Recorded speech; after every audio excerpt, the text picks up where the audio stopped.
নিজের দ্বিতীয় ওভারে বোলিং এসে রীতিমতো ফিন অ্যালেনের তোপের মুখে পড়েন সাকিব।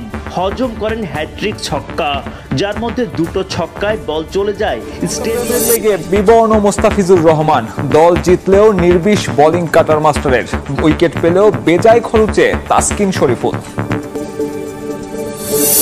টি-20 বিশ্বকাপে বাংলাদেশের আরো ভালো করা উচিত ছিল মন্তব্য সাইফুদ্দিনের। গ্লোবাল ফ্র্যাঞ্চাইজি লিগে পারফর্ম করে আবারও জাতীয় দলে ফেরার প্রত্যয়।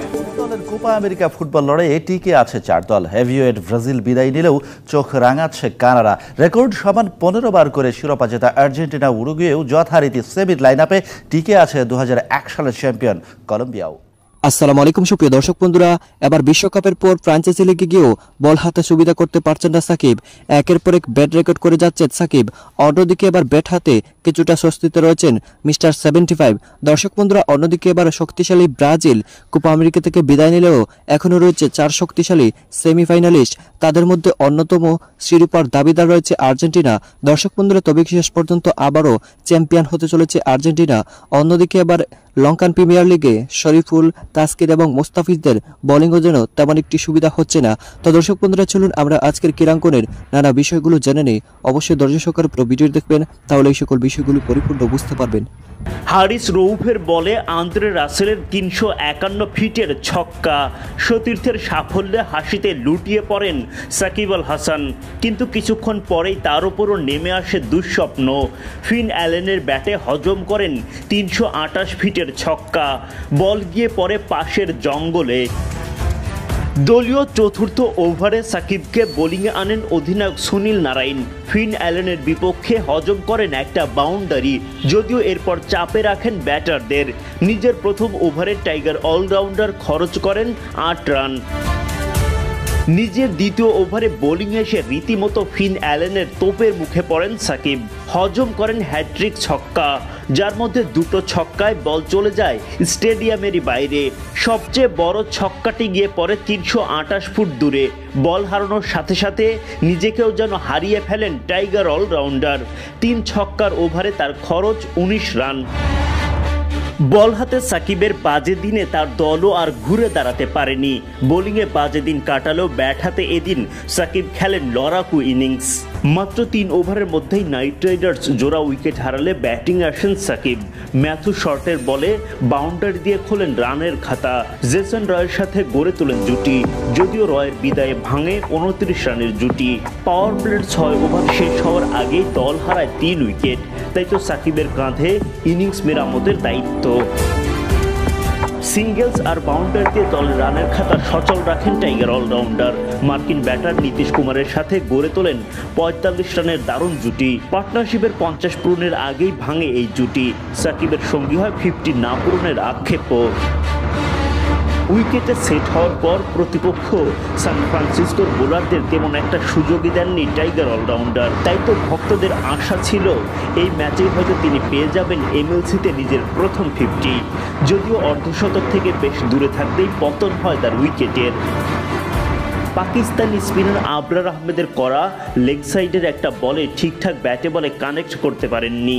ব্যাটের কানায় লেগে বল চলে যায় উইকেট কিপার জশ ইংলিশের হাতে। শেষ হয় সাকিবের লড়াকু ইনিংসের। ফেরার আগে এই অলরাউন্ডার করতে পারেন 26 বল থেকে 35 রান, হাঁকান 6টা boundary, strike rate 134। South American football শ্রেষ্ঠত্বের মঞ্চ CONMEBOL Copa America. Subcontinent morning যথারীতি ফুটবলময়। 48তম কোপার 16 দলের লড়াই থেকে উঠে এসেছে সুপার 4। ডিফেন্ডিং চ্যাম্পিয়ন আর্জেন্টিনার সাথে কানাডা, উরুগুয়ে ও কলম্বিয়া। হাই ভোল্টেজ সেমির অপেক্ষায় ফুটবল বিশ্ব। গ্রুপ পর্ব থেকে নকআউট কোয়ার্টার, সব মিলিয়ে 28 ম্যাচের হার্টবিট বাড়ানোর স্নায়ুক্ষয়ী যুদ্ধ। 12 দল ফিরে গেছে ঘরে, মেলাচ্ছে পাওয়া না পাওয়ার হিসাব। ফুটবল প্রেমীদের বিগ ব্লো। কোপার ইতিহাসে 5মবারের মতো কোয়ার্টারের স্পিড ব্রেকারে আটকে গেছে 9 বারের চ্যাম্পিয়ন ব্রাজিল। কোপায় এসেই বাজিমাত কানাডার। গ্রুপ পর্বে 1 জয়, সমান হার, আর নকআউট স্টেজে এসে ভেনেজুয়েলাকে ভেলকি দেখিয়ে সেমির সার্কেলে কানাডিয়ানরা। All time Roma. Taste it, love it. 15 বারের টাইটেল হোল্ডার উরুগুয়ে, আছে কোপার ইতিহাসে সেমি থেকে 14 বার ফাইনাল মিস করার রেকর্ড। এই আসরে গ্রুপ স্টেজে 9 গোল করেছে উরুগুয়েনরা, সেমিতে এসেছে টাই ব্রেক করে। ম্যাক্সিমিলানো আর ডারউইন নুনেজের সর্বোচ্চ 2টা করে গোল আছে এই আসরে। সেমিতে কলম্বিয়ার স্বপ্নভঙ্গ হয়েছে 6 বার, ফাইনালে পা রাখার রেকর্ড একবারই। এই আসরে রোড টু সেমিতে 11 বার প্রতিপক্ষের জাল কাঁপাতে হয়েছে কলম্বিয়ানদের। কর্দোবা, দিয়াজ ও মুঞ্জের রয়েছে সমান 2টা করে গোল। কোপার ডিফেন্ডিং চ্যাম্পিয়ন আর্জেন্টিনা, 16তম টাইটেলের অপেক্ষায় লিওনেল মেসি অ্যান্ড ব্রাদার্স। এর আগে 7 বার সেমির স্পিড ব্রেকারে থেমেছে আলবিসেলেস্তাদের কোপা। এই আসরে 90 মিনিটের লড়াইয়ে প্রতিপক্ষের জালে 6 গোল করেছে আর্জেন্টাইনরা, যার মধ্যে 4টাই রয়েছে লাউতারো মার্টিনেজের নামের পাশে, বাকি 2টা আলভারেজ ও লিসান্ড্রো মার্টিন। রিশাদ হোসেন, একজন লেগ স্পিনারকে নিয়মিত করতে ম্যানেজমেন্টকে দেখাতে হয় সাহস, নিতে হয় ঝুঁকি, যে কাজ করেছিলেন হাতুরু সিংহে আর নানু বাসার জুটি। বিশ্বকাপে রিশাদের পারফরমেন্সের পর বদলে গেছে লেগ স্পিনার নিয়ে ম্যানেজমেন্টের ভাবনা। রিশাদ হোসেনের আগে আমিনুল ইসলাম বিপ্লব আশা দেখিয়েছেন। 2019 সালে দিল্লিতে রাহুল ও শ্রেয়াসকে ফিরিয়েছিলেন দারুণ বোলিংয়ে। বাংলাদেশ পেয়েছিল ভারতের বিপক্ষে প্রথম ও একমাত্র টি-20 জয়। এরপর আরও 8টা ম্যাচ খেলেছেন, একেবারে খারাপ করেননি। তবে তাকে নিয়ে বাজি ধরার সাহস দেখাননি কেউই। তার আগে তানভীর, জুবায়ের লিখন, মিনহাজুল আবেদিন আফ্রিদি এসেছেন, আবার হারিয়েও গেছেন। সেই সঙ্গে আক্ষেপ থেকে গেছে লেগ স্পিনারের। 2015 বিশ্বকাপ থেকে লেগ স্পিনারের আক্ষেপ টাইগার ক্রিকেটে। 2024-এ এসে রিশাদ আশা পূরণ করেছেন।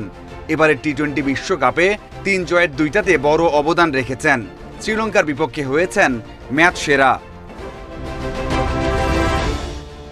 রিশাদের ভাগ্য ভালো যে অন্যদের মতো হারিয়ে যেতে হয়নি। হাথুরু আর নান্নু বাসার জুটি ভরসা রেখেছিল, সাহস দেখিয়েছিল বাজি ধরার। কোচদের সাথে ডিসকাস করে এখানে কিন্তু হাথুরু সিংয়ের কিন্তু যথেষ্ট আমাদেরকে চাপে রেখেছিল যে একটা লেগ স্পিনারকে তৈরি করা। তো সেই জন্য আমাদের সিলেকশন প্যানেল কিন্তু ওইভাবে কাজ করে গিয়েছে এবং আমাদের ডোমেস্টিকে কোচ বলেন, টিম বলেন, এনসিএলের টিমগুলিকে যথেষ্ট আমরা চাপে দিয়েছিলাম যে একটা রেগুলার প্রসেসের মধ্যে থাকে। সবশেষ ঢাকা প্রিমিয়ার লিগে আবাহনীতে নাম লেখালেও ম্যাচ পাওয়ার সম্ভাবনা ছিল না। সেজন্য ম্যানেজমেন্ট তাকে পাঠায় শাইনপুকুরে। সেখানে ম্যাচ খেলে প্রস্তুত হয়েছিলেন বিশ্বকাপের জন্য। বিসিবি ভরসা পেয়েছে, নতুন লেগ স্পিনার তুলে আনতে ক্যাম্প করা হচ্ছে একের পর এক। লেজেন্ডারি স্পিনার মুস্তাক আহমেদ যেমন রিশাদ মিরাজদের নিয়ে কাজ করছেন, তেমনই নতুনদের দিচ্ছেন দীক্ষা। এক রিশাদের উত্থান দেখাচ্ছে। বন্ধুরা, আপনারা হয়তো পুরো ভিডিওটি দেখে এবং সেই সাথে এই সকল বিষয়গুলো জেনে অবশ্যই বুঝতে পেরেছেন এবার টি-20 বিশ্বকাপের আগ থেকে সাকিব আল হাসানের বল যেন কোথায় যেন হারিয়ে গিয়েছে। এখন পর্যন্ত বল হাতে তেমন কোনো ভালো বোলিং করতে পারেননি। তো দর্শক বন্ধুরা, অন্যদিকে আবার কোপা আমেরিকার ফাইনালে হয়তো এবারও চ্যাম্পিয়ন হতে চলেছে আর্জেন্টিনা। তো দর্শক বন্ধুরা, আপনারা পুরো ভিডিও দেখে এবং সেই সাথে এই সকল বিষয়গুলো জেনে আপনাদের কাছে কি মনে হয়েছে অবশ্যই কমেন্ট করে জানিয়ে দেবেন। তো দর্শক বন্ধুরা, ভালো থাকুন, সুস্থ থাকুন। আল্লাহ হাফিজ, আসসালামু আলাইকুম।